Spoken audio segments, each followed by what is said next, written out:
अपने अध्ययन के लिए आगे बढ़ेंगे। और इन दिनों में हम लोग मनन कर रहे हैं इब्रानियों की पुस्तक में से। और पिछली बार हम लोगों ने 11वें अध्याय को पूरा किया था और बड़ा आनंद आया था। और इस 11वें अध्याय को बड़े समय में, मतलब 2 क्लासेस हुई और दूसरी में भी मुझको आखिरी 10 वचन बड़ी तेजी से लेना पड़ा। चलिए 12वें अध्याय की स्टार्टिंग करते हैं। पहला वचन कहता है, इस कारण जबकि गवाहों का ऐसा बड़ा बादल हमको घेरे हुए है। इस कारण जबकि गवाहों का ऐसा बड़ा बादल हमको घेरे हुए है। इस बात पर ध्यान दीजिएगा कि 11वें वाले अध्याय में हमने इन्हीं की गवाहियां सुनी हैं। मैंने आपको यह गवाही शब्द बार बार समझाया है कि यह गवाही क्यों दी जा रही है और यह गवाही देने वाला कौन है।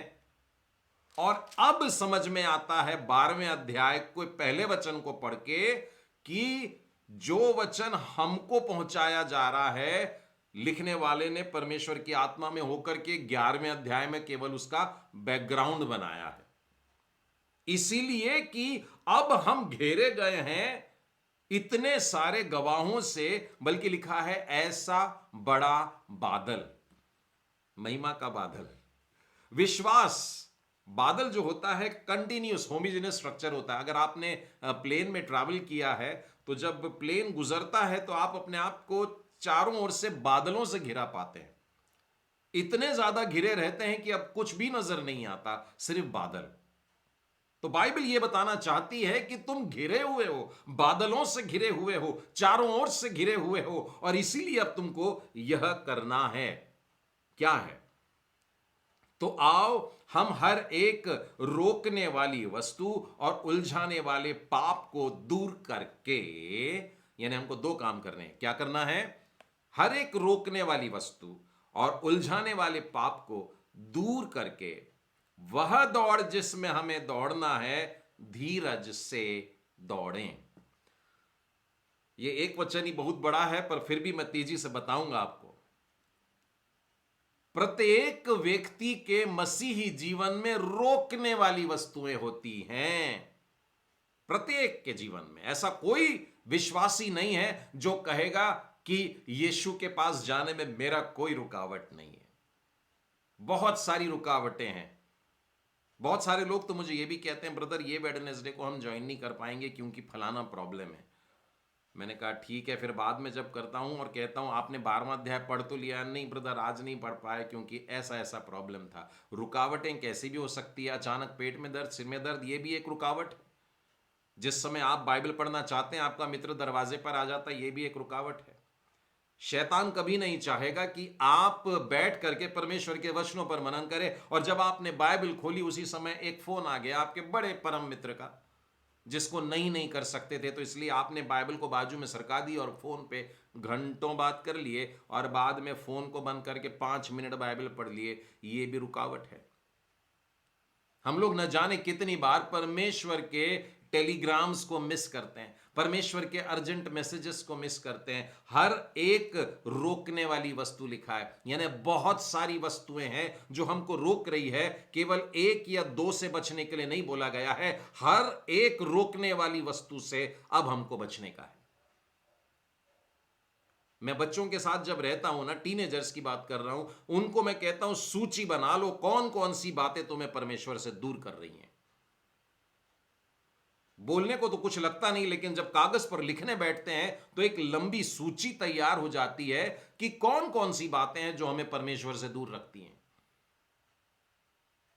कई बार हम लोग शारीरिक रूप से तकलीफ में हो जाते हैं ना, तो ये वो समय होता है जब परमेश्वर को याद करें तो उल्टा लोग परमेश्वर को भूल जाते हैं।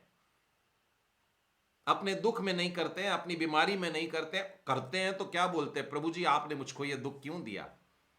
जब दुख में से गुजरते हैं तो परमेश्वर को याद करते हैं, बहुत अच्छी बात है, लेकिन पूछने के लिए कि परमेश्वर मुझको या मेरे परिवार को ऐसी तकलीफ से क्यों गुजरने दे रहा है, यह भी रोकने वाली बात है। आप परमेश्वर के पास में आ नहीं रहे। जब आप कंप्लेंट लेकर के आते हैं तो परमेश्वर के पास नहीं आते हैं, परमेश्वर से दूर जाते हैं। कंप्लेंट करने का मतलब दोष लगाना हुआ। आदम ने परमेश्वर से कहा, तूने जिस स्त्री को मेरे साथ में रहने को दिया उसने मुझको खिला दी। वो वास्तव में परमेश्वर से दूर चला गया।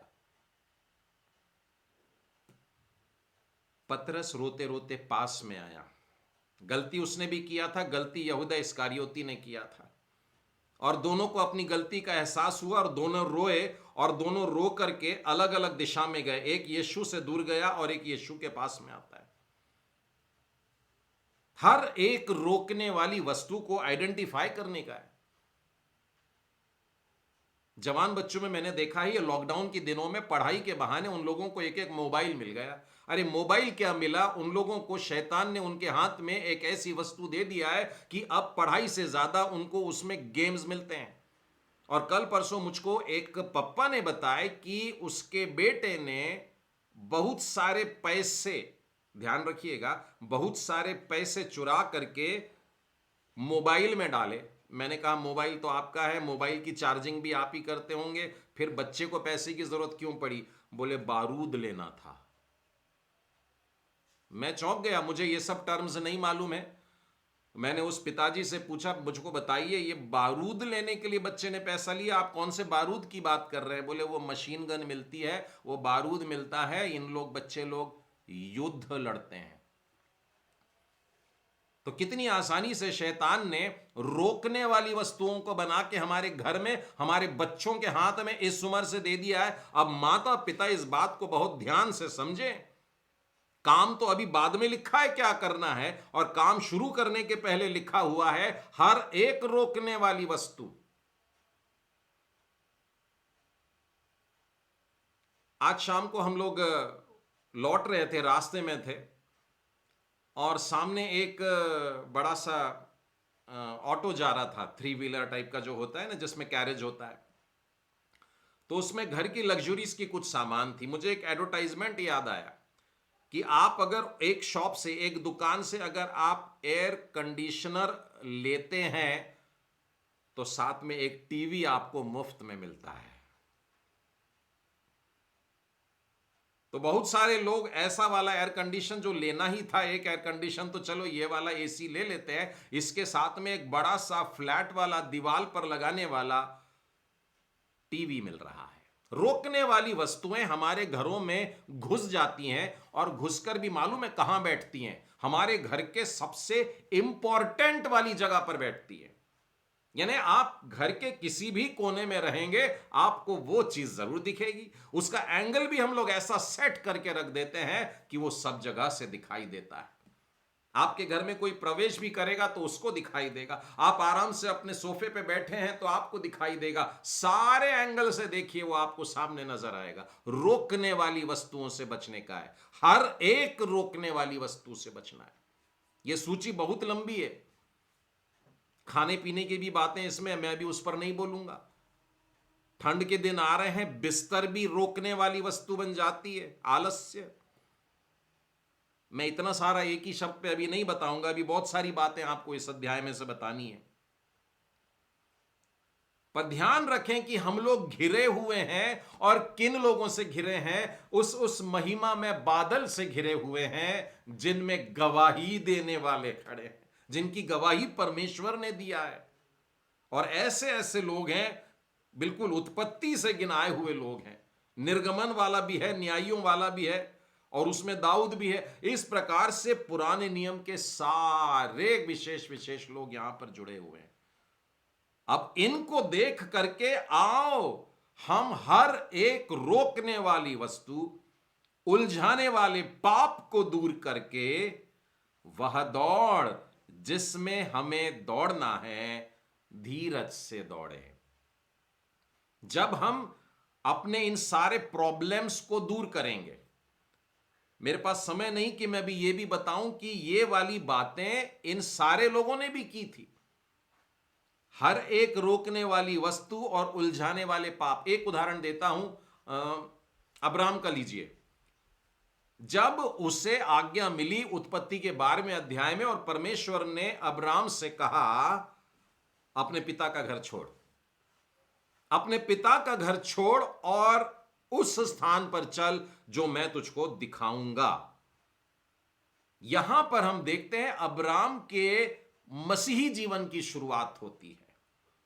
यहां इससे पहले उसका जीवन क्या था यह नहीं मालूम, लेकिन आज उससे परमेश्वर की ओर से एक आज्ञा मिली कि चल, और अब तक उसका जीवन रुका हुआ था, आज वो चलने लगेगा। अब रोकने वाली वस्तुएं देखिए क्या है। पिता का घर, पिता के घर की संपत्ति, अपने सारे रिश्तेदार, और ये सारी बातें जो रोक के रखती हैं, जो पकड़ के रखती हैं, और ये बड़ी बड़ी ताकतवर होती हैं। और उसके बाद में लिखा है उलझाने वाले पाप। जब अब्राम अपने मार्ग पर निकल गया तो सब कुछ बड़ा आराम से चल रहा था, ऐसा नहीं है। अब्राम के जीवन में बहुत सारी कठिनाइयों का सामना उसको करना पड़ा। जब वो मिस्र में था तब उसको मुश्किलें आई, जब वो कनान की तरफ आया तब भी उसको मुश्किलें आई, जब वो अपने भतीजे के साथ में तय कर रहा था कि मैं और तू किस तरफ, तब मुसीबतें आई। उसको छुड़ाने के लिए युद्ध करना पड़ा, तब मुसीबतें आई। जब वो 100 बरस का हो रहा था और उसके पास में एक भी संतान नहीं, तब मुसीबत थी। और जब उसके बेटे को जो हाजिरा से उत्पन्न हुआ था, परमेश्वर ने बोला भेज दे, और उसके पास तभी इसहाक नहीं था, तब भी उसको ऐसा लगा मैं क्या करूं। इसहाक जब था तो परमेश्वर ने कहा इसहाक दे दे। अब मैं क्या करूं। ऐसे न जाने कितनी सारी बातें थी, लेकिन अब्राम ने क्या किया, हर एक रोकने वाली वस्तु अलग, हर एक उलझाने वाले पाप अलग, और उसके बाद उसने अपनी दौड़ को बड़े धीरज से दौड़ा। और आप लोग चाहें तो अपने कागज में जो मैंने डायरी बनवाई है आपसे, उसमें एक और कॉलम जोड़ दीजिए कि इन सारे लोगों ने जो आपके लिस्ट में है, कैसे कैसे रोकने वाली वस्तुओं से। मूसा के लिए भी आप बिल्कुल ऐसी एक लिस्ट बना सकते हैं, रोकने वाली वस्तु और उलझाने वाले पापों से लड़ लड़ करके उसने अपनी दौड़ को पूरा किया। एक बात और ध्यान दीजिएगा इस शब्द में, वह दौड़ जिसमें हमें दौड़ना है, धीरज से दौड़ें। आप में से बहुत सारे लोग शायद मुझे देख करके ये सोचते होंगे कि मैं भी इसके समान वचन प्रचार करना चाहता हूं, या आप सोचते होंगे कि मेरा बच्चा घर में जो है ये सुधांशु अंकल के समान में बोलना चाहिए, ऐसे प्रचार करना चाहिए, बोलना चाहिए। मेरे प्रियो, मेरे जैसा नहीं। परमेश्वर ने आपके लिए एक रास्ता, एक दौड़ बना करके रखा है। वो वाली दौड़ आपको दौड़ना है। मूसा का काम मैं नहीं करने वाला था, मूसा को ही करना था। अब्राम को जो काम दिया गया था वो अब्राम को ही करना था। यूसुफ के लिए जो था वो यूसुफ को, जो याकूब का था याकूब। जो काम जिसके लिए तय कर दिया गया है, मेरे और आपके लिए वो बातें परमेश्वर ने पहले से तय करके रखा है कि ये क्या करने जा रहा है। हमारी दौड़ लिखी हुई है और उस दौड़ को दौड़ना है, दूसरे की दौड़ को मत दौड़िएगा। मेरे कहने का मतलब, कभी भी उस प्रचारक को देख करके, ब्रदर दिनाकरण बहुत बड़े हैं, आप उनको देख करके ऐसा सोचते होंगे कि नहीं मैं कभी नहीं कर सकूंगा। संभव है आपको परमेश्वर ने उसके लिए बनाया ही नहीं, आपको उस दूसरे काम के लिए बनाया है जो और कोई नहीं कर सकता, केवल आप कर सकते हैं। और बाइबल में मैं ऐसे कई लोगों को देखता हूं। बाइबल तो यह भी बताती है कि जिन्हें युद्ध करना नहीं आता था, जिन्हें तलवार पकड़नी नहीं आती थी, उन्होंने भी युद्ध जीते हैं। बाइबल में ऐसे भी उदाहरण लिखे हैं जहां पर बीमार व्यक्ति जो था, उसने भी, जो कि भीख मांगा करता था ऐसा समझिए, वो भी युद्ध के जीतने का कारण हो जाता है। बहुत सारी ऐसी बातें हैं। तो अपने आप को कम मत आंकिए। परमेश्वर ने आपको जिस स्थान पर रखा है वो आपकी दौड़ का हिस्सा है। मत पूछिए कि प्रभु जी आपने मेरे को बड़े वाले प्लेटफॉर्म पर क्यों नहीं खड़ा किया, मैं आपका बहुत बढ़िया प्रचार करता। परमेश्वर ने आपको जिस स्थान पर रखा है, परमेश्वर आपको यह दौड़ दे रहा है, और आपको यह दौड़ को धीरज से दौड़ना है, धीरज से दौड़ना है और पूरा करना है और बढ़ते जाना और जीतना है। कई बार बच्चे मुझसे पूछते हैं कि अंकल आप बताते हैं कि मूसा कनान में नहीं पहुंच पाया क्योंकि उससे गलत काम हो गया था, उससे पाप हो गया था, और पाप हो गया था तो उसको स्वर्ग नहीं मिला होगा। परंतु बाइबल में मैंने ये पढ़ा है और जानता हूं कि मूसा स्वर्ग में है।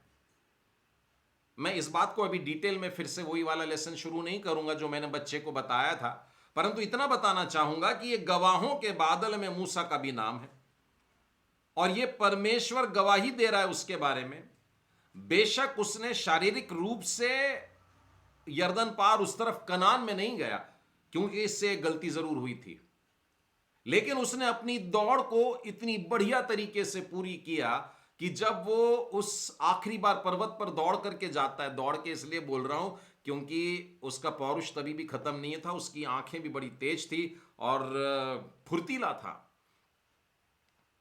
और बाइबल कहती है कि उसके देह को परमेश्वर ने अपने हाथों से गाड़ा। परमेश्वर जिससे गुस्सा हो जाता है ना, वो तो धरती वैसे ही फट जाती है और उसमें गिर जाते, धरती बंद भी हो जाती। आपने ये वाली बातें भी पढ़ी होंगी, मूसा का विरोध करने वाले लोग, परमेश्वर का विरोध करने वाले लोगों के साथ में क्या हाल हुआ, पापियों का क्या हाल हुआ, पथरवा किए गए, खत्म कर दिए गए। मूसा के लिए लिखा है परमेश्वर ने आ करके अपने हाथों से उसको दफन किया। और वही मूसा मुझको नए नियम में भी दिखाई देता है, यीशु से बात करते हुए दिखाई देता है। मेरी और आपकी दौड़ छोटी छोटी गलतियों के कारण शैतान हमसे कहेगा तेरे से नहीं जमने वाला। हम अपनी दौड़ दौड़ रहे हैं और न जाने दिन में 4 बार 5 बार भी हमसे गलतियां हो जाती है, हम अविश्वासी भी बन जाते हैं, न जाने कितनी बार ये होगा कि नहीं होगा, परमेश्वर का ये वचन जो है ये पूरा होगा कि नहीं होगा, प्रभु यीशु आएगा या नहीं आएगा, क्या ये चंगाई होगी कि नहीं होगी, क्या मेरे जीवन में कुछ अच्छा होगा कि नहीं होगा। और इस प्रकार के न जाने कितनी सारी बातें हमारे दौड़ में हमको रोक देती है, परंतु हर एक रोकने वाली वस्तु और उलझाने वाले पाप को दूर करके हमारी उस दौड़ को हमें धैर्य से दौड़ना है। मतलब 1 स्टेप एट ए टाइम दौड़ते जाना है, चलते जाना है, आगे की तरफ देखते हुए चलते जाना, प्रभु की ओर देखते हुए चलते जाने का है। दूसरे वचन में लिखा है किसको देखते हुए चलते जाना है, विश्वास के कर्ता और सिद्ध करने वाले यीशु की ओर ताकते रहो। अपनी दौड़ में कभी भी पीछे नहीं मुड़ना। बाइबल बहुत स्पष्ट बताती है जो पीछे मुड़ेगा वो मरेगा। हम लोगों को एक उदाहरण मालूम है जो लूत की पत्नी थी, और लूत की पत्नी जब पीछे पलटी तो लिखा है वो नमक का खंबा बन गई, मर गई, खत्म हो गया, उसके आगे उसका जीवन का कुछ भाग नहीं है। प्रभु यीशु मसीह ने कहा जो हल पर हाथ रख करके पीछे मुड़ेगा वो मेरे राज्य के योग्य नहीं है, खत्म। मैं और आप परमेश्वर के राज्य में जा रहे हैं। शिमोन पतरस पानी पर चल रहा था, बाइबल कहती है यीशु को देख करके वो भी चलने लगा, लेकिन जब उसने लहरों को देखा, लेकिन जब उसने हवाओं को देखा, उसका मतलब जब उसने अपनी नजरें प्रभु के सामने से हटा दिया वो अपनी दौड़ में गिर पड़ा। मेरा और आपका जीवन भी बिल्कुल इसी तरीके से पानी पर चलने के समान है। यीशु को देखते रहेंगे तो बच जाएंगे और पानी पर चल करके उस पार निकलेंगे। हमारे बाकी दोस्त भी झील के उस पार आएंगे पर उनको नाव में बैठ करके आना पड़ेगा, लेकिन बाइबल बताती है प्रभु यीशु को देख करके चलने वाला पानी पर भी चलता है। मतलब क्या है, यीशु की आंखों में आंखें डालने से हम असंभव काम करते हैं। हमारे जीवन के कठिन से कठिन काम जो वैज्ञानिकों की दृष्टि में भी समझो कि हो ही नहीं सकता, वो सारी बातों के परे हम लोग चलने लगते हैं। हम अपनी दौड़ को पूरा कर सकते हैं, पर इसके लिए बाइबल कहती है कहां देखना है, आपको सामने देखना है। आपके सामने में कौन खड़ा है, विश्वास के कर्ता और सिद्ध करने वाले यीशु की ओर ताकते रहें। ताकते रहें कंटिन्यूअस टेंस है, यानी देखते रहने का है, देखते रहने का है, देखते रहने का है, और आगे दौड़ते रहने का है, धैर्य से दौड़ते रहने का है। 11वें अध्याय में जितनी सारी बातें हुई वो सारे विश्वासियों की बातें हुई, लेकिन उस विश्वास के ऑथर के बारे में अब बात हो रही है। इसका मतलब यीशु पुराने नियम में उत्पत्ति से लेकर आज तक की तारीख तक है। इब्रानियों के 12वें अध्याय में आकर के वो बता रहे हैं विश्वास का कर्ता, the author of our faith. तो ये सारे लोग वास्तव में प्रभु यीशु पर ही विश्वास करने वाले लोग थे, और ये विश्वास के कर्ता और सिद्ध करने वाले यीशु को मानो अदृश्य रूप में, पुराने नियम में यीशु करके तो नहीं, परंतु ये विश्वास करते हुए आगे बढ़े, और वे तब भी यीशु को देख रहे थे। और पिछली बार जब मैंने 11वें अध्याय के आखिरी भाग में आप लोगों को बताया कि उन लोगों ने क्या मिस आउट किया, तो अब आपकी समझ में आएगा उन्होंने प्रभु यीशु के दर्शन को मिस आउट किया। वे प्रभु यीशु को आंखों से देखना चाहते थे। जिसके ऊपर विश्वास करते आ रहे थे वो दिख जाए, हमारा उद्धारकर्ता दिख जाए, पर वो रुके हैं।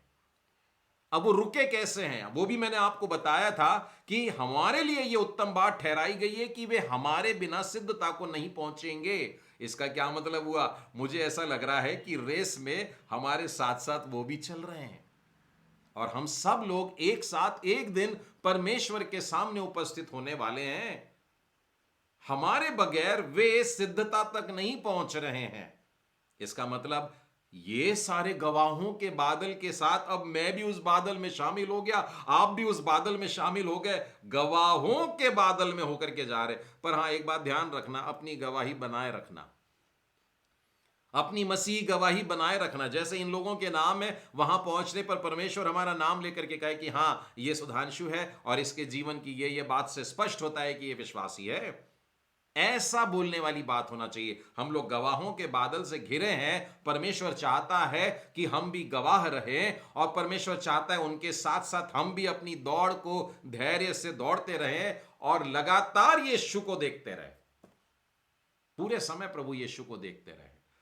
और वही है जो विश्वास का करता है, वही है जो हमें सिद्ध करता है, जिसने उस आनंद के लिए जो उसके आगे धरा था, लज्जा की कुछ चिंता न करके क्रूस का दुख सहा और परमेश्वर के सिंहासन के दाहिनी ओर जा बैठा। आज मैं और आप जिस समय से गुजर रहे हैं, ये लज्जा और यह भय का समय, लेकिन इनसे पार होकर के हम लोगों को जाना है, इसको लांघ करके हम लोगों को जाना है। ये उस समंदर के समान है जिसके अंदर से भी रास्ता नजर आएगा। ये वो यरदन नदी है जिस पर पांव रखेंगे विश्वास से तो वो रुक जाएगी, रास्ता देगी और तब हम कनान की तरफ जाने वाले हैं। ये स्वर्ग राज्य की बातों को बताती है। मेरे और आपके सामने अब ऐसा समय है कि हम बड़े लज्जा के समय से, हमारी बड़ी इंसल्ट होने वाली है, ये समय आने वाला है और बहुत जल्दी आने वाला है और आ गया है, मैं कह सकता हूं। लोग हमारी हंसी उड़ाएंगे, लोग हमारी खिल्ली उड़ाएंगे, लोग हमारे को ठट्टे में उड़ाएंगे हमारी बातों को लेकर के।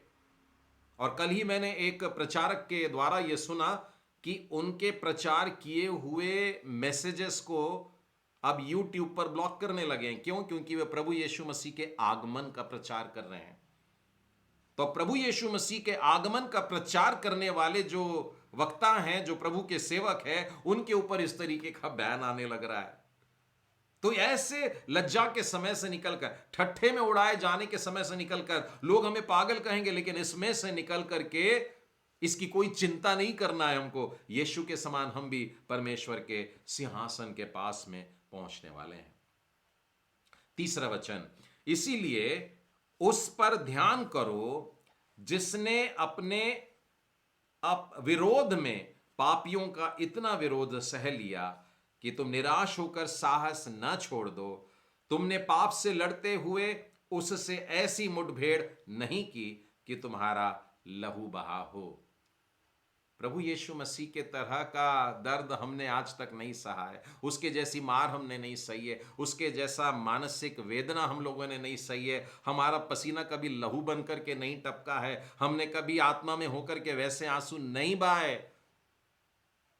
और इसीलिए आगे का वचन हमसे कहता है तुम जरूर कुछ भूल रहे हो और तुम उस उपदेश को जो तुमको पुत्रों के समान दिया जाता है भूल गए हो।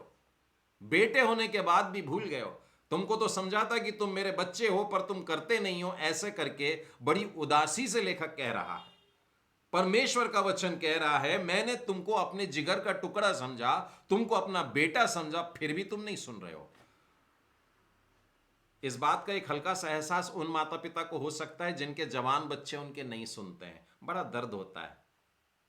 बहुत से माँ बाप रोते भी होंगे, बहुत से माँ बाप कहते होंगे जवान हो गया है ना बच्चा। कुछ माँ बाप कहते हैं ये बच्चा हमारे हाथ से निकल गया। बिल्कुल वही शब्द लिखे हैं यहां पर कि तुमको तो पुत्रों के समान ये वचन दिया था परंतु तुम उसको भूल गए हो। आगे में यह बात लिखी हुई है कि हे मेरे पुत्र, प्रभु की ताड़ना को हल्की बात न जान। मैंने देखा है कि बहुत से मसीही भाई बहन इस बात पर कि वे बड़े ताड़ित होते हैं, उनका जीवन जो है बड़ी ताड़ना से गुजर रहा है, वे मसीह विश्वास में हिल जाते हैं।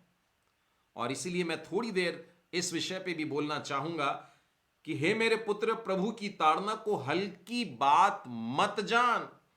शब्द पे गौर करना, हल्की बात नहीं है। प्रभु की ताड़ना मिलना हल्की बात नहीं है। और जब परमेश्वर तुझे घुड़के, जब अच्छी फटकार लगाए, जब बेंत उठाए, जब कोड़े से मारे, तो साहस मत छोड़ना। क्यों? क्योंकि प्रभु जिससे प्रेम करता है उसकी ताड़ना भी करता है, और जिससे पुत्र बना लेता है उसको कोड़े भी लगाता है। मैं अक्सर छोटे बच्चों के बीच में जब सेवा करता हूं और कोई कोई बच्चे कंप्लेंट लेके आते हैं, मालूम है क्या? वो कहते हैं कि अंकल अंकल, मेरे मम्मी पापा ना मेरे को प्यार नहीं करते। और मैंने पूछा, बेटा क्यों क्यों क्यों ऐसा क्यों लगता है आपको कि आपके मम्मी पापा आपसे प्यार नहीं करते हैं? तो वे कहते हैं, मेरी मम्मी ने ना आज मेरे को मारी। और फिर मैं उन्हें समझाता हूं, और समझाने के बाद में उस बच्चे में परमेश्वर का आत्मा ऐसा परिवर्तन लाता है कि अगली बार, अगले सप्ताह जब आता है बच्चा, वो बड़े नाचते नाचते मेरे से लिपट जाता है, बोले अंकल अंकल अंकल। मैं बोले क्या हो गया? बोले अंकल, मम्मी ने ना इस बार मेरे को मारी। और बड़े खुशी से बताता है, क्योंकि मैंने उसे सिखाया तेरी मम्मी तुझसे प्यार करती है बेटा। अगर बच्चे लोग सुन रहे हैं तो मैं उनको भी बताना चाहूंगा कि आपके जैसे नटखटी, आपके जैसे अवज्ञाकारिता आपके पड़ोस के भी बच्चे करते हैं। मम्मी पापा आपके उन बच्चों को भी देखते हैं कि वे गलत काम कर रहे हैं, पर क्या कभी आपने यह देखा कि आपके मम्मी पापा ने जाके उन बच्चों के कान पकड़े हो?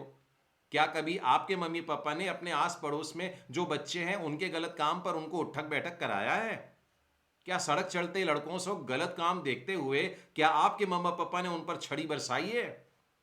ऐसा नहीं होता है। तो फिर आप पर क्यों बरसाते हैं? क्योंकि वो आपसे प्रेम करते हैं। क्यों? क्योंकि बाइबल बताती है कि जो पिता अपने पुत्र से प्रेम करता है वो उस पर छड़ी भी उठाता है। वरन बाइबल में यह लिखा है कि केवल एक बैरी हो सकता है पप्पा में, वो बैरी होगा जो अपने बच्चे पर छड़ी नहीं उठाता।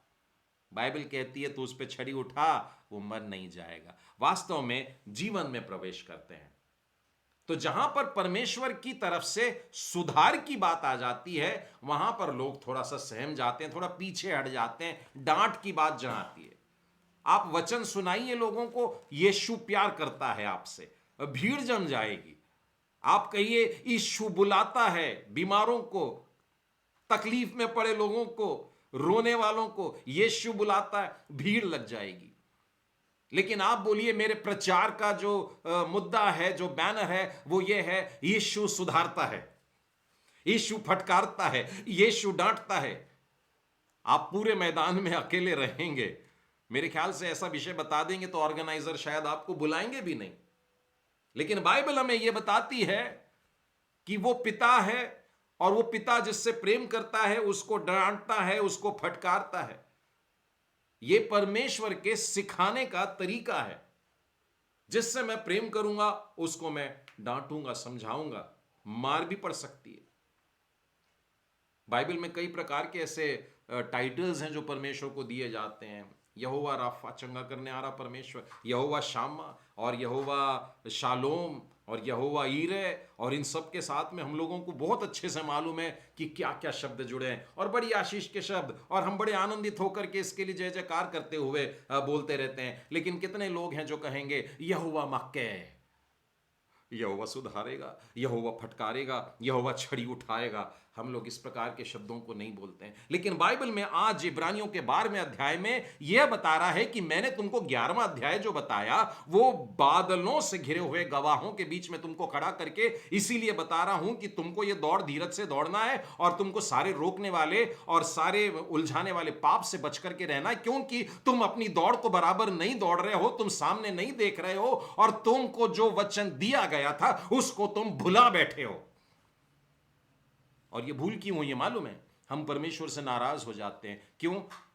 क्योंकि हम मार्ग पर चलते हुए जब फिसल गए तो हमने प्रभु जी को देखा, जब हम मार्ग पर चलते हुए पत्थर से ठोकर खा गए तब हमने प्रभु जी को देखा, और जब जब हम ठोकर खा के लहूलुहान हुए तब परमेश्वर को देख करके बोला तू भी हमको ना बचाया।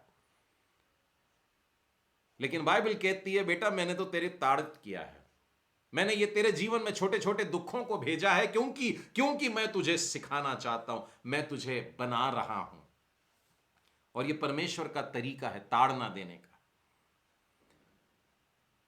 अगले 15 मिनट में मैं आप लोगों को 5 बातें बताने की कोशिश करूंगा कि परमेश्वर हमें किस रीति से ऐसी ताड़ना दे रहा है। और मैं आपको बता दूं कि इब्रानियों के 12वां अध्याय के ये जो 6-7 वचन हैं, इनको बार बार पढ़िएगा। बहुत सारी बातें नई नई रीति से आपके सामने आएगी और ये बताएगी कि किस रीति से परमेश्वर हमको ताड़ित करता है, ताड़ित करके बना रहा है, तैयार कर रहा है। पहली बात, हम ये भूल गए हैं कि वो हमारा पप्पा है। बहुत से लोग परमेश्वर के सामने प्रतिदिन उपस्थित होने को डरते हैं। बहुत से परिवार में प्रतिदिन की आराधना नहीं होती है। बहुत से लोग परमेश्वर के सामने जाने के लिए ऐसे थर थर आते हैं। बीते दिनों में कुछ ऐसे जवान भाइयों से भी भेंट हुई और जो कह रहे थे कि चर्चेस अभी खुल जाएंगे तो क्या, फिर बातें चलते चलते प्रभु भोजन पर भी आई, और प्रभु भोजन पर जब आई तो बोले नहीं ब्रदर हम नहीं लेंगे। क्यों? नहीं, हमने ये लॉकडाउन के दिनों में ना बहुत गड़बड़ी की है। वे अपने जीवन के उस पाप को देख रहे हैं, लेकिन उस पप्पा के एक लौते पुत्र को नहीं देख रहे हैं जिसने अपने उस बेटे को बलिदान होने के लिए दे दिया। हम उस पप्पा के पप्पापना को नहीं देखते हैं।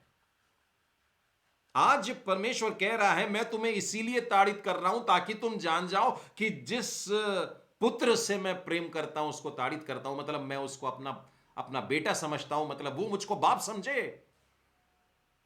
वे मुझसे भाग रहे हैं क्योंकि उन्होंने अभी भी मुझको उनका स्वामी बना करके रखा है, लेकिन मैं उनका पप्पा हूं। तो आपके जीवन में जब ऐसी ठोकर लग रही है, जब फिसल जाते हैं, जब गिर पड़ते हैं, बाइबल कहती है धर्मी जन भी गिरता है, 7 बार गिरता है लेकिन 7 बार उठता भी है। तो अगर कभी अपने जीवन में ऐसी कोई ठोकर लगे तो ध्यान देना कि परमेश्वर कह रहा है बेटा कहीं भूल तो नहीं गई कि मैं तेरा बाप हूं। परमेश्वर हमें याद दिला रहा है कि मैं तेरा पप्पा हूं। अगर आप,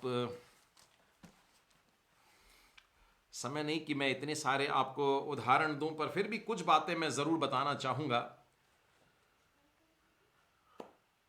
मूसा के समय से भी कुछ बातें हैं जो बेटे और पप्पा से जुड़ी हुई हैं।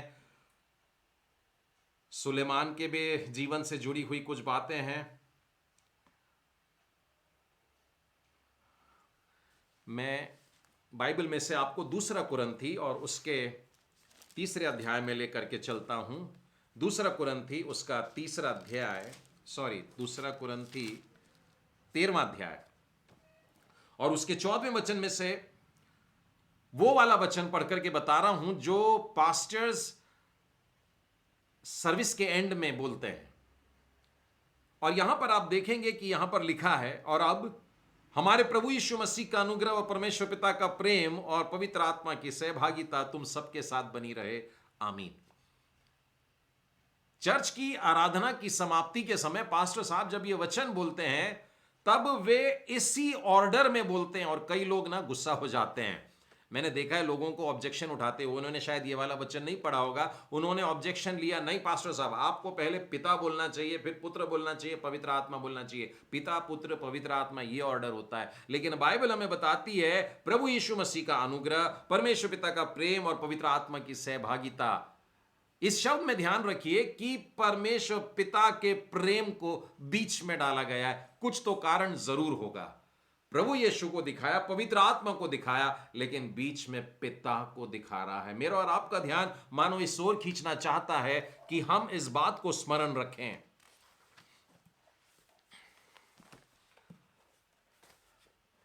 जब जब हमारे जीवन में हमें ऐसी तकलीफें आती हैं तो स्मरण रखें, प्रभु यीशु मसीह के रूप परिवर्तन की घटना में से आपको यह बात बताना चाहूंगा। प्रभु यीशु मसीह एक बार अपने 3 शिष्यों को लेकर के एक पहाड़ के ऊपर पे गए थे और लूका के 9वें अध्याय में आपको यह वर्णन मिलेगा, और साथ में याकूब है और यूहन्ना है और पतरस है। और वहां पर जब पहुंचते हैं तब उनका रूप, प्रभु यीशु मसीह का रूप बदल जाता है और मूसा और एलिया उनको वहां पर दिखाई देते हैं। और आपको मालूम है वे उनसे क्या बातें कर रहे थे।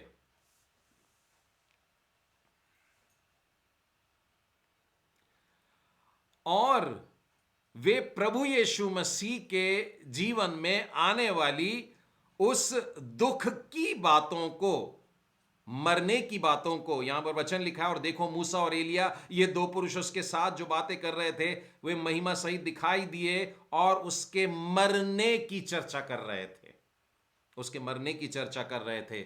प्रभु यीशु से मिलने के लिए आया, मूसा और एलिया आए हैं और बात कर रहे हैं, तुझको भी क्रूस पर चढ़ाएंगे, तेरे को कोड़े से मारेंगे, तुझको बड़े दर्द से गुजरना है, तुझको भयानक पीड़ा से गुजरना है, बड़ी वेदना होगी, और इस प्रकार की बातें कर रहे हैं। और जब ये वचन हो रहा है वो बड़े तेज उजाले से जुड़े हुए हैं, लेकिन इसके तुरंत बाद में एक आवाज सुनाई देती है, ये मेरा बेटा है। आप समझिए इस बात को। वो कौन पिता है जो अपने पुत्र की ताड़ना नहीं करता? इब्रानियों के वापस 12वें अध्याय में आपको लेकर के आता हूं, और वहां पर भी यही लिखा है, प्रभु जिससे प्रेम करता है उसकी ताड़ना करता है, और जिससे पुत्र बना लेता है उसको कोड़े भी लगाता है। तुम दुख को ताड़ना समझकर सह लो, परमेश्वर तुम्हें पुत्र जानकर तुम्हारे साथ में बर्ताव करता है। वह कौन सा पुत्र है जिसकी ताड़ना पिता नहीं करता? परमेश्वर पिता ने यीशु की ताड़ना किया है, और जिस समय उसके साथ में यह दर्द का वर्णन हो रहा था उस समय में भी परमेश्वर पिता ने बोला, बेटा तू मेरा प्यारा बच्चा है। लेकिन बातें कौन सी चल रही है? तकलीफ की चल रही है, परेशानी की चल रही है। दूसरी बात जो आप लोगों के साथ में बांटना चाहता हूं वो है कि जब वो हमारे जीवन में सुधार को लाना चाहता है, करेक्शंस को लाना चाहता है, हमारे जीवन में अगर गड़बड़ियां हैं, हमारे जीवन में अगर अशुद्धता है, तो उस अशुद्धता को दूर करने के लिए, उस मलिनता को दूर करने के लिए परमेश्वर हमें उस तकलीफ में से, ताड़ना में से गुजरने देता है।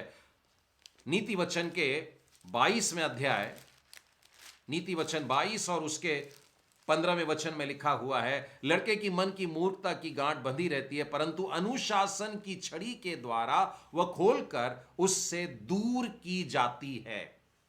मनुष्य के अंदर की अशुद्धता है जो छड़ी से दूर होती है। तो जब मेरे और आपके जीवन में ताड़ना आती है तो समझ जाओ कि हमसे कहीं कुछ तो भी गलती हो रही है, और परमेश्वर हमें इसमें सुधारना चाहता है। मैं आपको पुराने नियम से भी एक सुंदर सा वचन है, 2 शमूएल और उसका 7वां अध्याय और उसके 14वें वचन में से, मैं उसका पिता ठहरूंगा और वह मेरा पुत्र ठहरेगा। यहां पर परमेश्वर दाऊद से बात कर रहा है और सुलेमान के विषय में बात कर रहा है। दाऊद के पुत्र सुलेमान को उसकी गद्दी संभालना है, और दाऊद उसके वंश का वो व्यक्ति नहीं बन रहा है जो मंदिर को बनाएगा, परंतु सुलेमान के हाथ से मंदिर बनेगा। परमेश्वर उसको प्रॉमिस दे रहा है कि मैं तेरे साथ रहता था, मैं सुलेमान के साथ में भी रहूंगा। तब उसने देखिए क्या कहा, मैं उसका पिता ठहरूंगा और वो मेरा पुत्र ठहरेगा। यदि वो अधर्म करे तो मैं उसे मनुष्य के योग्य दंड दूंगा और आदमियों के समान योग्य मार से ताड़ना दूंगा। एक तरफ तो बोल रहा है कि वो मेरा पुत्र है, बोल रहा है मैं उसका पप्पा हूं, लेकिन उसी के साथ साथ बोल रहा है अगर गड़बड़ी करेगा तो मैं उसको दंड दूंगा, अगर वो गलत काम करेगा तो मैं उसको मनुष्यों के योग्य ऐसी मार से ताड़ित करूंगा। तो पहली बात हम देखते हैं कि परमेश्वर चाहता है कि हम स्मरण रखें कि वो हमारा पिता है। दूसरी बात यह है कि परमेश्वर चाहता है कि हम याद रखें गलत काम में नहीं पड़ना है। राजा मनश्शे के जीवन से आप लोगों को एक बात बताना चाहूंगा। इतिहास के दूसरे इतिहास में आइए, दूसरा इतिहास और उसका 33वां अध्याय। यहूदा में मनश्शे का राज्य, बड़ा भयानक राजा, और मानो एक बार यहूदा प्रदेश जो कि परमेश्वर का खास देश है, मूर्ति पूजाओं से भर गया और मंदिर के अंदर भी मूर्तियां खड़ी कर दी गई है और नई नई वाली भव्य मूर्तियां स्थापित कर दी गई है मंदिर के अंदर, परमेश्वर के मंदिर के अंदर। और तो और मनुष्य उसमें से ऐसा है जिसने अपने खुद के बच्चों को ले जा करके उन देवताओं के सामने बलि करके उनको होम कर दिया। ऐसा भयानक ये राजा हुआ है। लेकिन मैं आगे 10वें वचन के आगे आपके सामने पढ़ता हूं, यहोवा ने मनुष्य और उसकी प्रजा से बातें की परंतु उन्होंने कुछ ध्यान नहीं दिया। 12वें वचन में लिखा है, तब संकट में पड़कर मनुष्य अपने परमेश्वर यहोवा को मानने लगा और अपने पूर्वज के परमेश्वर के सामने बहुत दीन हुआ और उसने प्रार्थना की। तब उसने प्रसन्न होकर उसकी विनती सुनी और उसको यरूशलेम में पहुंचाकर उसका राज्य लौटा दिया। तब मनुष्य को निश्चय हो गया कि यहोवा ही परमेश्वर है। जब परमेश्वर को मनुष्य छोड़ देता है, जो वर्णन 33वें अध्याय में लिखा है, उससे पढ़कर के बड़ा दुख होता है कि परमेश्वर ने उसे यहां तक लेकर के आया और बड़े लंबे समय तक उसने राज किया, 55 वर्ष तक वो राज करता है। लेकिन उसने गंदे गंदे काम किए और जब उसने गंदे काम किए तो देखिए उस पर ताड़ना पड़ रही है। अब ताड़ना पड़ने के बाद में वो परमेश्वर के पास में आया और ताड़ना के भी शब्द मैं आपको बताना चाहूंगा। तब यहोवा ने मनुष्य पर अशूर के सेनापतियों से चढ़ाई कराई और ये मनुष्य को नकेल डालकर, नकेल मालूम है क्या होता है? आप अगर खेती बाड़ी में देखेंगे तो बैल जो होते हैं उनके नाक में यहां पर हुक्स डाले जाते हैं या रस्सियां बांधी जाती है और बड़ा डेलिकेट होता है ये नाक का भाग, और वे नाक के पास की रस्सियों को खींचते हैं या कई बार मेटल पॉइंट से लगाते हैं और मोड़ते हैं। तो दुश्मनों ने मनुष्य राजा के साथ में ऐसा किया कि नकेल डालकर, और लिखा है पीतल की बेड़ियों से जकड़कर उसे घसीटते हुए बेबीलोन लेकर के जाते हैं। वहां के जेल खाने में डाला रहता है और वहां पर पश्चाताप करता है। यानी परमेश्वर ने ऐसे व्यक्ति को भी मौका दिया है। परमेश्वर हमें ताड़ित करता है और उस ताड़ना में अगर हम परमेश्वर पिता को पुकारते हैं तो वो हमें फिर से रिस्टोर करता है। बाइबल कहती है फिर से वापस उसका प्रदेश उसको मिल गया, फिर से वापस उसको अपना देश मिल जाता है। तीसरी बात की तरफ ध्यान देंगे, हमको प्रभु यीशु मसीह के समान बनाने के लिए परमेश्वर पिता हमारी ताड़ना करता है। पहला था हमें याद दिलाने के लिए कि वो हमारा पिता है। दूसरी बात हमें सुधारने के लिए, शुद्ध करने के लिए। एक उदाहरण उसमें बताना रह गया पर बड़ा आसान है। अगर आपके पास में सोना है और आप उसको शुद्ध करना चाहते हैं तो आपको उसको आग में डालना पड़ता है। और परमेश्वर का वचन कहता है मैंने दुख की भट्टी में तुमको तपाया है और शुद्ध किया है ताकि तुम्हारे अंदर की अशुद्धता दूर कर दी जाए। तो इस रीति से हमको ताड़ित करता है ताकि हम शुद्ध हो सके। तीसरी बात जो हम देखने वाले हैं वो ये है कि प्रभु यीशु मसीह के स्वभाव में हमको वो डाल रहा है। मैं इब्रानियों 12 और उसके 10 और 11 को आपके सामने पढ़ता हूं। वे तो अपनी अपनी समझ के अनुसार थोड़े दिनों के लिए ताड़ना करते थे, पर वह तो हमारे लाभ के लिए करता है कि हम भी उसकी पवित्रता के भागी हो जाएं। वर्तमान में हर प्रकार की ताड़ना आनंद की नहीं पर शोक की बात दिखाई पड़ती है, तो भी जो उसको सहते सहते पक्के हो गए बाद में चैन के साथ धर्म का प्रतिफल उनको मिलता है। यहां पर परमेश्वर कह रहा है कि ये ताड़ना में से गुजर करके हम लोग सिद्धता की ओर आगे बढ़ रहे हैं, और सिद्धता के लिए हमने देख लिया कि विश्वास का कर्ता और सिद्ध करने वाला प्रभु यीशु है। मतलब ये ताड़नाएं जितनी भी हो रही हैं हमें वास्तव में परमेश्वर के पास में लेकर के जा रही हैं। रोमियो का 8वां अध्याय और 28वां वचन हम सबको याद है।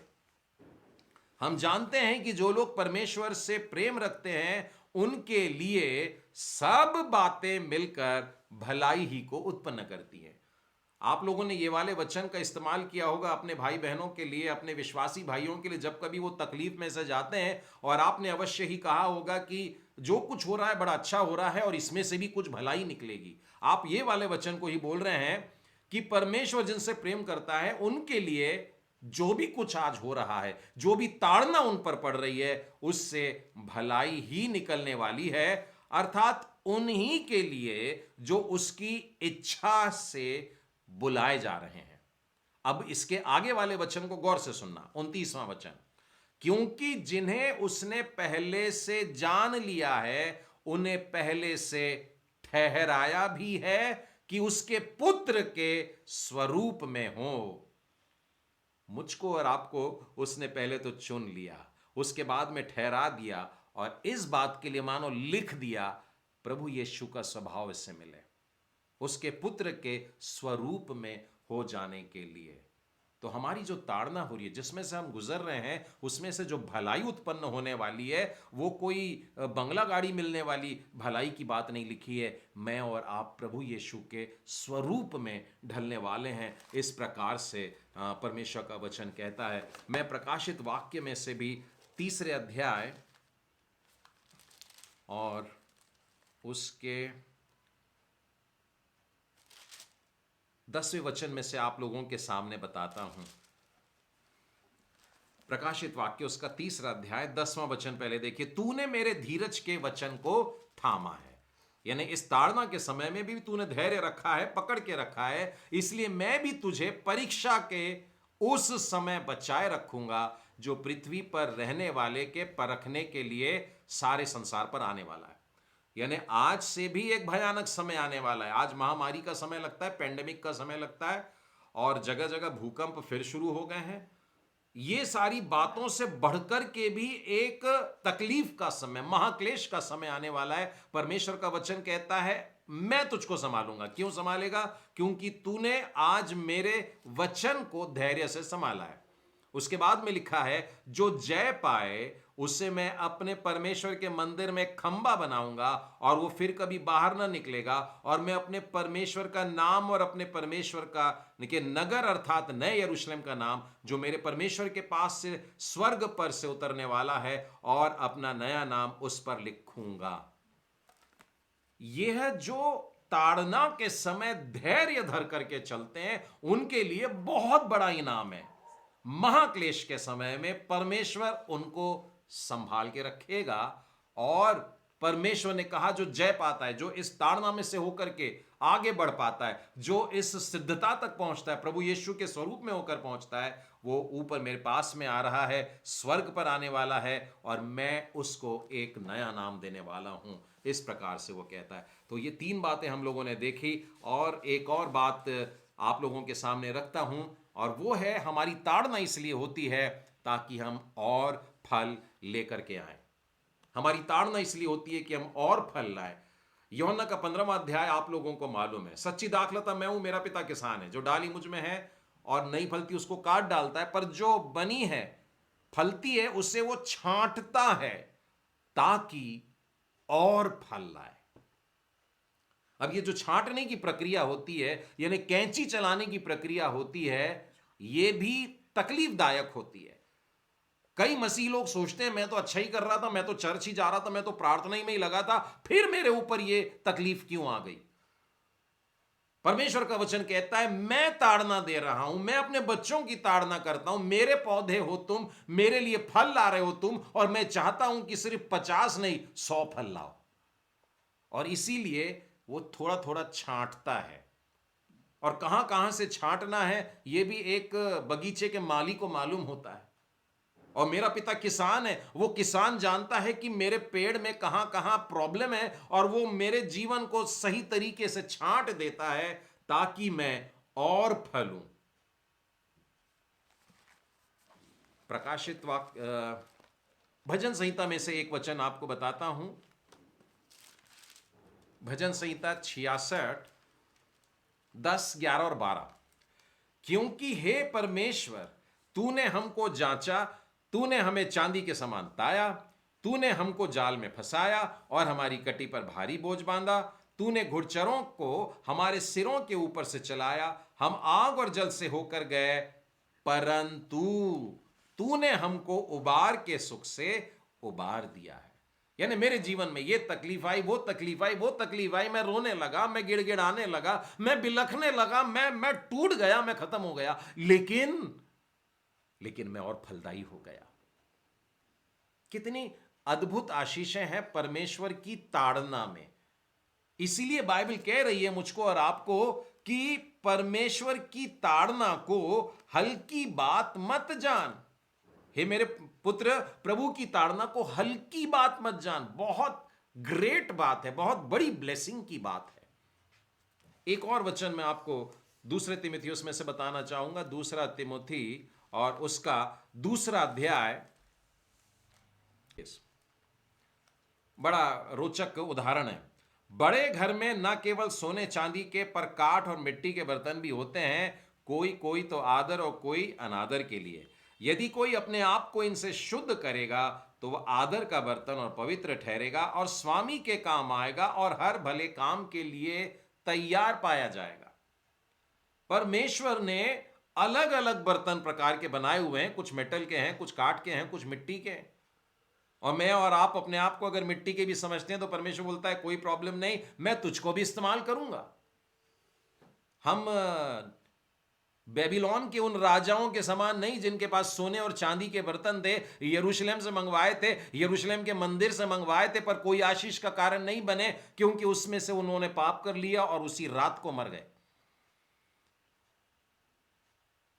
लेकिन अगर हम मिट्टी के भी बर्तन हैं और परमेश्वर का वचन कहता है तुम साफ सुथरे हो, तुम शुद्ध हो, तो परमेश्वर के काम में लाए जाओगे, हर एक काम में भले काम के लिए तैयार कर दिए गए हो। तो ये प्रूनिंग है, ये कटाई है जो हमारे अंदर और फलों को उत्पन्न करती है। पांचवी और आखिरी बात आप लोगों के सामने जो रखना चाहता हूं वो ये है कि परमेश्वर चाहता है कि हम उस पर और ज्यादा निर्भर रहें। जब हम ताड़ना में रहते हैं, हमारी निर्भरता परमेश्वर पर आए, ऐसा वो सिखाना चाहता है। 12वें अध्याय का 12वां वचन, इसीलिए ढीले हाथों और निर्बल घुटनों को सीधा करो और अपने पांवों के लिए सीधे मार्ग बनाओ कि लंगड़ा भटक न जाए पर भला चंगा हो जाए। पहली बात हमने देखी कि हमें परमेश्वर को पिता करके जानने के लिए वो हमें ताड़ित कर रहा है। और दूसरी बात जो हम लोगों ने देखी है वो ये थी कि वो हमें सुधारना चाहता है। तीसरी बात यह कि प्रभु यीशु मसीह के स्वरूप में ढालना चाहता है। चौथी बात यह कि वो हमें और फलवंत करना चाहता है। और पांचवी बात जो मैं बताना चाह रहा हूं वो ये है कि हम और अधिक परमेश्वर पर निर्भर होते चले जाएं। इसलिए अपने ढीले हाथों को, परमेश्वर ने देखा कि नहीं इतना नहीं चलेगा, इसको ढीलेपन को टाइट करना होगा, अब कसरत करनी होगी, अब वर्जिश करनी है और अपने आप को फिट करना है परमेश्वर के राज्य के लिए। और निर्बल घुटनों को भी, ये तुम्हारे घुटनों में ताकत नहीं लग रही है, तुम परमेश्वर के सम्मुख अपने घुटनों को मजबूत नहीं कर रहे हो, प्रार्थना में पर्याप्त समय नहीं आ रहा है, उसको भी मजबूत करो। और पाँव के लिए अपने लिए एक सीधे मार्ग को बनाने के लिए बोल रहे हैं, लंगड़ा भटकना नहीं चाहिए। लंगड़े को परमेश्वर के मार्ग पर लाने के लिए और भलाई और चंगाई के मार्ग पर लाने के लिए परमेश्वर का वचन कहता है। इसके लिए मैं आपको अय्यूब की पुस्तक का एक वचन बताना चाहता हूं। अय्यूब की पुस्तक और उसके 23वें अध्याय के 8वें वचन से आगे, यहां पर यूं लिखा है, देखो मैं आगे जाता हूं परंतु वो नहीं मिलता, मैं पीछे हटता हूं परंतु वो दिखाई नहीं पड़ता। जब वो बाईं ओर काम करता है मुझे दिखाई नहीं पड़ता, वह दाहिनी ओर ऐसा छिप जाता है मुझे वो दिखाई नहीं देता। परंतु वह जानता है कि मैं कैसी चाल चला हूं, और जब वह मुझे ता लेगा यानी ताड़ित कर देगा तब मैं सोने के समान निकलूंगा। मेरे पैर उसके मार्ग में स्थिर रहे और मैं उसी का मार्ग बिना मुड़े थामा रहा। उसकी आज्ञा का पालन करने से मैं न हटा और मैं उसके वचन अपनी इच्छा से कहीं अधिक काम से जानकर सुरक्षित रखा। अपने जीवन में मैं जब चल रहा था तो अय्यूब कह रहा है मैं उसको ढूंढ रहा हूं, मैं आगे देख रहा हूं नहीं मिल रहा, मैं यहां देख रहा नहीं दिख रहा, वो यहां देख रहा हूं, मैंने सब जगह छान के मार लिया, वो नहीं दिख रहा है, लेकिन मैंने उसको नहीं छोड़ा। और मैंने ये पाया कि परमेश्वर ने वास्तव में मुझको नहीं छोड़ा था। मैं जितना ज्यादा अपने आप को परमेश्वर पर निर्भर करने लगा, परमेश्वर ने उतना ज्यादा मुझको अपने हाथों में उठाने लगा। यदि अपने ताड़ना के समय में हम इस बात को भी सीखें कि अपनी पूरी निर्भरता परमेश्वर पर डाल दें, तो आप पाएंगे कि जैसे एक बच्चे को नींद लग जाती है और वो माँ की गोद में गिर जाता है, वैसे ही मेरा और आपका जीवन होगा। हमारी सारी थकान, आत्मिक जीवन की सारी परेशानियां ला करके हम अपने पप्पा की गोद में अपना सिर रख करके कर सकते हैं। Fully dependent on the Lord, 100% पूरी तरह से समर्पित। प्रभु जी तेरे हाथ में डाल दिया हम लोगों ने सब कुछ, ताड़ित हो रहे हैं, लेकिन ये एक बहुत बड़ी आशीष को लेके आता है। और इसीलिए ये वचन हमसे कहता है, इसको हल्की बात मत समझना जब तेरे ऊपर तकलीफ आए, क्योंकि परमेश्वर इसके द्वारा एक बहुत बड़ा काम करने वाला है। आइए हम इन 5 बातों को स्मरण करें। और हमने 12वें अध्याय के लगभग आधे तक पहुंच गए हैं, और मैं उम्मीद करता हूं कि आप लोग आधा अध्याय और आगे अध्ययन करेंगे। और यदि आपको कोई प्रश्न मिलते हैं तो आप ज़रूर से हमें बताएं और हम आपकी सहायता करेंगे। आइए हम लोग प्रार्थना करें। सर्वशक्तिमान प्रेमी परमेश्वर पिता, आप अद्भुत परमेश्वर है, आप हमसे प्रेम करने वाले परमेश्वर हैं। आप हमारी ताड़ना करते हैं, और जब हम तकलीफ से गुजरते हैं तब आप हमारे संग खड़े रहते हो, हमें गोद में उठा लेते हो। प्यारे प्रभु जी, आप हमें बनाते हो, आप हमें सुंदर बनाते हो, आप हमें सिद्धता की ओर बढ़ाते हो, प्रभु यीशु के समान बढ़ाते हो, आप हमें फलवंत करते हो। हम बहुत धन्यवाद देते हैं कि आज इस 12वें अध्याय में आपने आरंभ के वचनों से हमें बता दिया कि हमें एक बड़ी दौड़ दौड़नी है और हमें पीछे नहीं मुड़ना है, हमें लगातार सामने देख करके दौड़ना है, क्योंकि हमारा उद्धार करता, हमारे विश्वास का करता, हमारा सिद्ध करने वाला यीशु हमारे सामने खड़ा है। और यीशु का हाथ थाम करके हम परमेश्वर पिता के पास में पहुंचते हैं। और हम अकेले नहीं हैं, हमारे साथ में गवाहों का बड़ा बादल है, और हम सब एक साथ परमेश्वर की उपस्थिति में पहुंचते हैं। हे दयालु परमेश्वर पिता, फिर एक बार आज के पवित्र वचनों के लिए धन्यवाद देते हैं, और धन्यवाद देते हैं प्यारे परमेश्वर पिता, पवित्र आत्मा ने हम में से प्रत्येक की सहायता की है इस बात को समझने के लिए। हमारी ताड़ना के समय में हम आनंद करेंगे। आपका वचन हमसे कहता है, प्रभु में सदैव आनंदित रहो। मैं फिर कहता हूं, आनंदित रहो। प्रेमी परमेश्वर पिता, हमारी ताड़ना के समय लोग हमारे विश्वास को देख पाए, हमारे विश्वास को देख करके कि ऐसी ताड़ना के समय में भी हम प्रभु को थामे रहते हैं, और जब हमने उसको थामा तब हम फलवंत हुए और लोगों के लिए आशीष का कारण बने।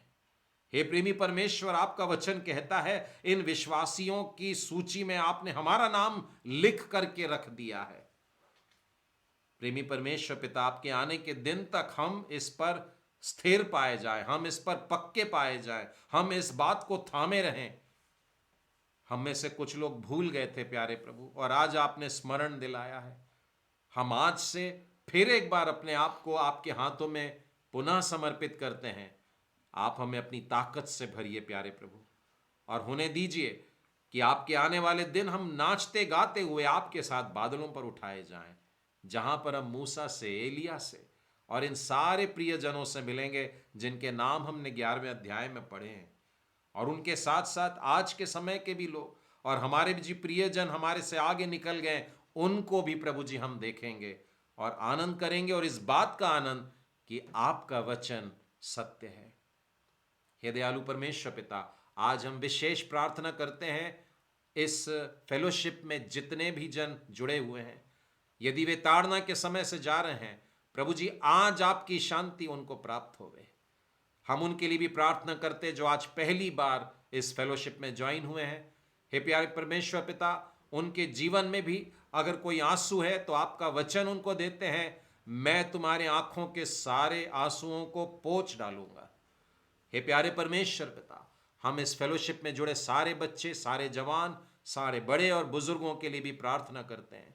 आपके कृपा और आशीष भरा हाथ हम सब पे भरा रहे, और जब जब आपकी ताड़ना हम पर आए, हम जान लें कि हमारा पिताजी हमसे कितना प्यार करता है।